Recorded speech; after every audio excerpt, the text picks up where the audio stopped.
Hello दोस्तों। तो आज हम बात करने वाले हैं इस सुंदर से पौधे जीनिया प्लांट के बारे में। जीनिया आप लोगों ने कई जगह देखा होगा कि गार्डन्स में एक बहुत ही सुंदर सा पौधा होता है।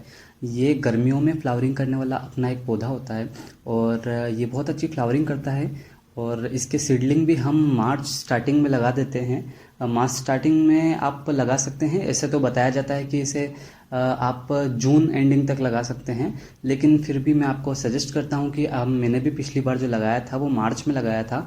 तो आप इसे मार्च में लगाएं तो वो ज़्यादा ठीक रहता है, क्योंकि उस टाइम ना तो इतनी ज़्यादा गर्मी होती है ना ही बहुत ज़्यादा सर्दी होती है। तो उस टाइम ये सीडलिंग के लिए बहुत सही रहता है। कि बहुत गर्मी में आप अगर इसे लगाएंगे तो आज इसके जो छोटे छोटे पौधे निकलेंगे इसके सीड में से, तो वो जल सकते हैं, या फिर मिट्टी के अंदर ही गर्मी से इसके जो सीड हैं वो जल सकते हैं। तो आप मार्च में, या अगर आपने मार्च में नहीं लगाया तो आप आधे मार्च में लगा सकते हैं इसे, या फिर अप्रैल स्टार्टिंग में लगा सकते हैं, तो वो बहुत अच्छा रहता है।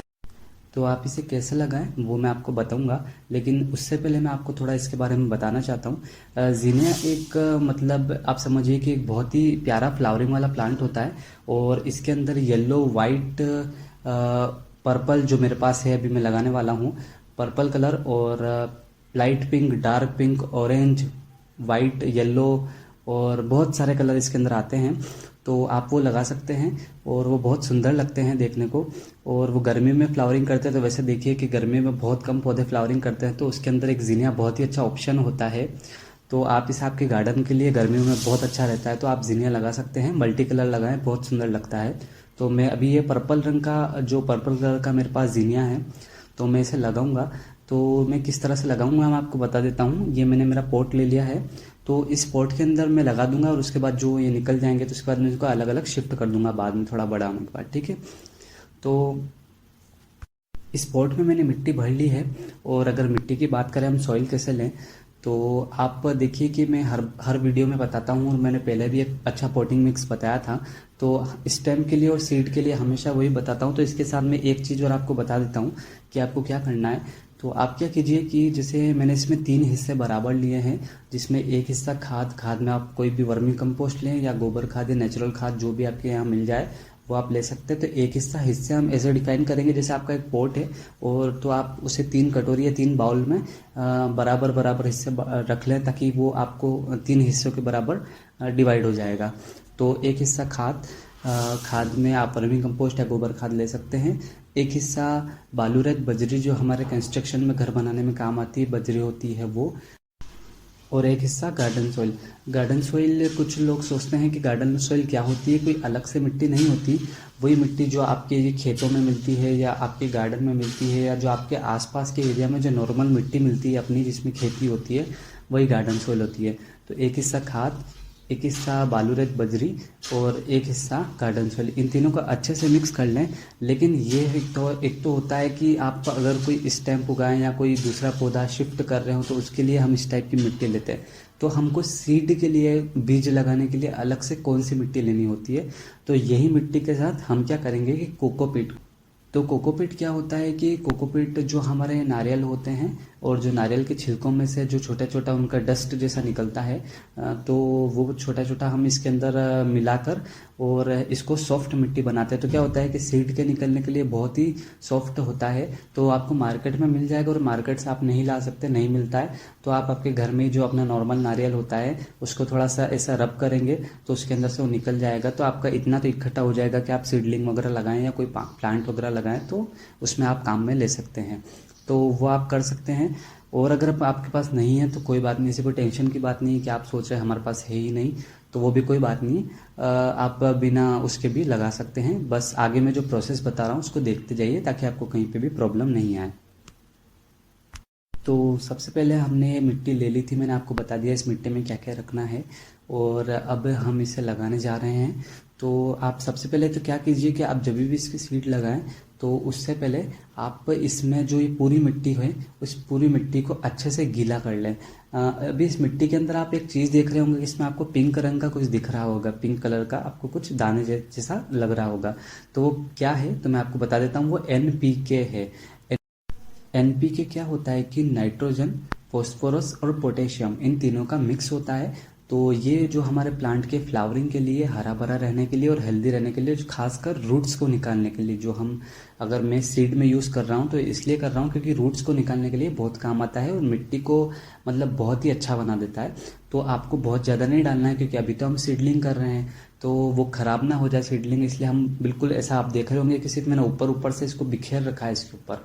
तो आप इस तरह से डाल दें, और वो भी इसलिए ताकि ये मिट्टी के अंदर, अभी जैसे हम इसे गीला करेंगे, गीला हम क्या करेंगे कि इसको पूरा अच्छी तरह से, पूरा जितना, जब तक इसके नीचे से पानी नहीं निकल जाता इस पॉट के नीचे से, तब तक हम इसको अच्छे से वाटरिंग करते रहेंगे और पूरा गीला करके बिल्कुल स्टेबल कर देंगे। ताकि क्या होगा कि इसके अंदर के जो एयर मॉलिक्यूल्स वगैरह रहेंगे वो सब खत्म हो जाएंगे, तो वो हमको है ना कहीं पे भी सीडलिंग करने में, सीड लगाने में या फिर बाद में कहीं दिक्कत नहीं आएगी। तो एक बार हम इसे सेट कर देते हैं अच्छे से, तो हम इसमें सब में पानी डाल देंगे। पानी डालने के बाद अब हम इसे 2-5 मिनट रुकने देंगे ताकि ये सारा पानी निकल जाए और मिट्टी अच्छे से सेट हो जाए।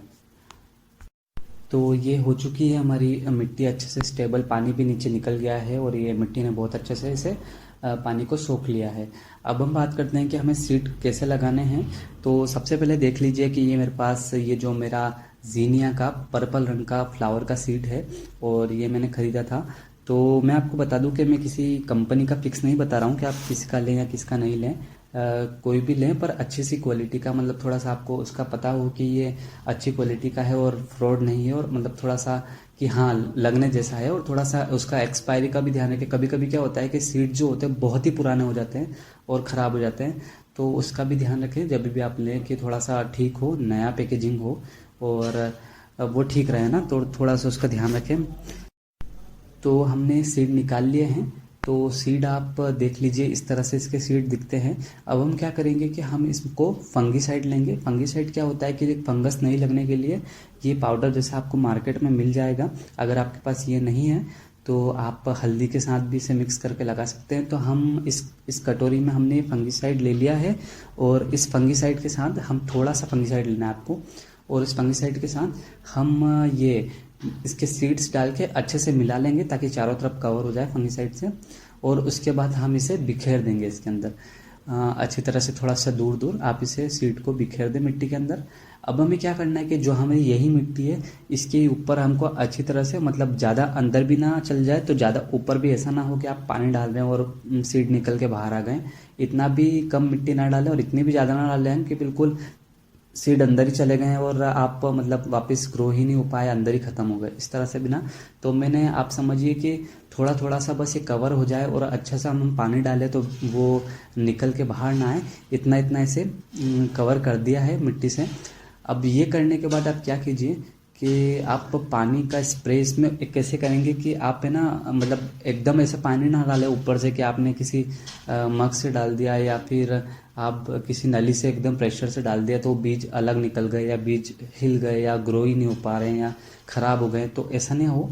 तो मतलब आप क्या कीजिए कि आप स्प्रे से या स्प्रे बोतल से या फिर आपकी अगर नली से डाल रहे हैं तो थोड़ा सा उसको स्प्रे टाइप से करके डालें, ताकि, और ऐसे डालें कि जैसे ये हम, जैसे बरसात में आता है ना एकदम के, थोड़ा सा पॉट भी आसपास ठंडा रहे और थोड़ा सा वैसा, तो आपको इस तरह से पानी डाल देना। फर्स्ट बार ये हमने लगा दिया है तब।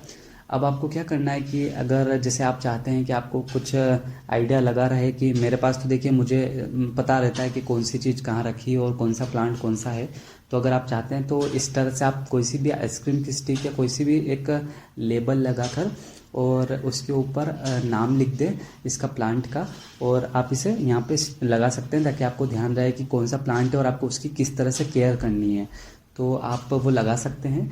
तो अब ये बात हो गई कि आपको इसे कैसे लगाना है, तो ये बहुत ही आसान तरीके से लग जाता है और आपको इसे इस तरह से लगाना है। अब बात कर लेते हैं कि आपको इसे रखना कहाँ है, तो मैं आपको बता देता हूँ। जैसे कि आप या तो इसे ऐसी जगह रखें जहाँ सुबह सुबह की सिर्फ जो हमारी लाइट धूप आती हो, या फिर यहाँ ऐसी जगह रखें इनडायरेक्ट पूरे दिन के, इनडायरेक्ट मतलब जहाँ पे सूरज की सीधी रोशनी ना आती हो, बस तेज उजाला आता हो सूरज का, ऐसी जगह। या फिर ऐसी जगह जहाँ पे पूरे दिन आती हो लेकिन जैसे ग्रीन नेट के नीचे रख दिया, या ऐसी जगह या कोई बड़े पेड़ के नीचे रख दिया, तो ऐसी जगह आप इसे रख दे जहाँ पे इस पर डायरेक्ट धूप ना आती हो, मिट्टी डायरेक्ट गर्म ना हो, सीट के ऊपर, बीज के ऊपर डायरेक्ट धूप ना गिरे ऐसी जगह रख दें। और आपको कब तक रखना है, जब तक ये पौधे आपकी आधी उंगली जितने बड़े ना हो जाते हैं, मतलब अच्छे खासे मतलब निकल ना जाते हैं, इसकी जड़ें अच्छी नीचे तक नहीं चल जाती, जब तक इसको डायरेक्ट धूप की आपको ज़रूरत लगता है कि डायरेक्ट धूप की ज़रूरत है, ये जल ना जाए, जलेंगे नहीं, अब इतना हो जाए उसके बाद ही आप इसे डायरेक्ट धूप में निकालें। और जब तक ये इतने बड़े ना हो तब तक आप इसे ऐसे ही रखें, ठीक है। इसके नीचे ग्रीन शेड के नीचे रख दें, या बड़े किसी पेड़ के नीचे रख दें, छाए वाली जगह में रख दें, या फिर बिल्कुल अंधेरे में ना रखें, ऐसी जगह जहाँ धूप आए और थोड़ा सा गर्मी का माहौल रहे, तो ऐसी जगह आपको रखना है। बस ये ध्यान रखिए कि डायरेक्ट धूप ना आए। अब इसको आपको वाटरिंग कब कब करनी, पानी आपको कब कब डालना है, मैं आपको बता देता हूँ। तो आपको क्या करना है कि जैसे मान ले अभी मैंने वाटरिंग कर दी है, अब जैसे गर्मी का टाइम है तो आप क्या करेंगे कि थोड़े टाइम तक, या तो कल सुबह तक, या फिर आज शाम तक इसमें पानी ख़त्म हो जाएगा, मतलब ये सूख जाएगा। तो आप क्या कीजिए कि इसे जब मतलब देखिए कि एकदम हमेशा भी गीला ना रहे, तो ये भी ध्यान रखें कि ये कभी सूखे ना। तो हमेशा आपको बस इसको अच्छे से वाटरिंग करते रहना है, मतलब कि यही है कि आपको ऐसे फुहारे से, जो हम स्प्रे टाइप से इसे ऊपर ऊपर मिट्टी गीली करते रहनी चाहिए, सीड में मॉइस्चर बना रहे, थोड़ा सा एक बरसात जैसा जो हमारा माहौल होता है, मॉइस्चर वाला माहौल जो एक सीड को चाहिए ग्रो होने के लिए, वो बना रहे, मिट्टी सूखे ना और ज़्यादा गीली भी ना रहे, हमेशा मिट्टी में थोड़ी सी वो रहे, मॉइस्चर है, तो वो अच्छा रहता है। तो ये रहेगा इसका प्रोसेस को लगाने का। तो बस एक सिंपल सा प्रोसेस था। अगर आपको फिर भी कुछ डाउट है तो आप कमेंट बॉक्स में पूछ सकते हैं। अगर आपको वीडियो पसंद आया तो वीडियो को लाइक करें, शेयर करें, सब्सक्राइब करें और कमेंट करके बताएं वीडियो आपको कैसा लगा। Thank you for watching my video.